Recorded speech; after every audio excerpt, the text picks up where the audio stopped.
તો અમરેલીમાં ગેરકાયદેસર પ્રવૃત્તિઓ ડામવા માટે કાર્યવાહી થઈ રહી છે। દારૂ વેચાણ, ગેરકાયદે ખનન સામે કાર્યવાહી। અમરેલી પોલીસના અલગ અલગ સ્થળો પર દરોડા પાડવામાં આવી રહ્યા છે। તો શેત્રુંજી નદીના પટમાં પોલીસે દરોડા પાડ્યા। રેતી ચોરી કરતા ટ્રેક્ટર, ટ્રક સહિતના વાહનો જપ્ત કરવામાં આવ્યા છે।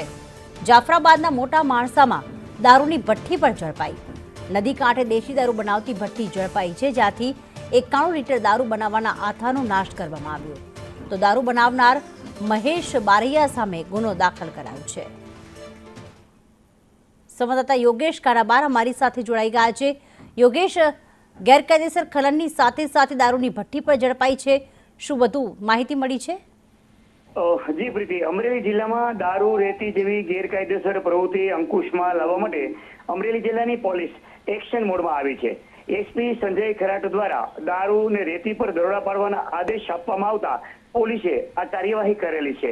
અમરેલી જિલ્લામાં લીલિયા, સાવરકુંડલા, શેત્રુંજી નદીની પટમાંથી ગેરકાયદેસર રેતી ચોરી કરતા વાહનો જપ્ત કર્યા બાદ જાફરાબાદ તાલુકાના મોટા માણસા ગામની નદી કાંઠે દેશી દારૂની ચાલુ ભઠ્ઠી ઉપર નાગેશ્રી પોલીસ ત્રાટકી હતી। દેશી દારૂની 91 લીટર દારૂ બનાવવાનો આથો, ગેસના બાટલા સહિતની સામગ્રીઓ મુદ્દામાલ સાથે જપ્ત કરી છે। જી પ્રીતિ, આભાર તમામ વિગતો માટે યોગેશ।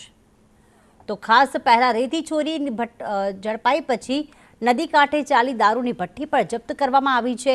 આપ જોઈ રહ્યા છો કે અલગ અલગ કેરબામાં જે દેશી દારૂ બનાવવા માટે જે સામાનનો ઉપયોગ થાય છે તે સામાનનો પણ નાશ કરવામાં આવ્યો છે। અહીં નદી કાંઠે ગેરકાયદેસર ખનન તો થઈ જ રહ્યું છે, પરંતુ અહીંયા દેશી દારૂની ભઠ્ઠી પણ ધમધમી રહી હતી। ત્યારે હાલમાં જે માહિતી મળી રહી છે કે અમરેલીના એસપી દ્વારા આ દરોડા પાડવામાં આવ્યા। અલગ અલગ સ્થળોએ દરોડા પાડીને ગેરકાયદેસર પ્રવૃત્તિઓને અટકાવવામાં આવી।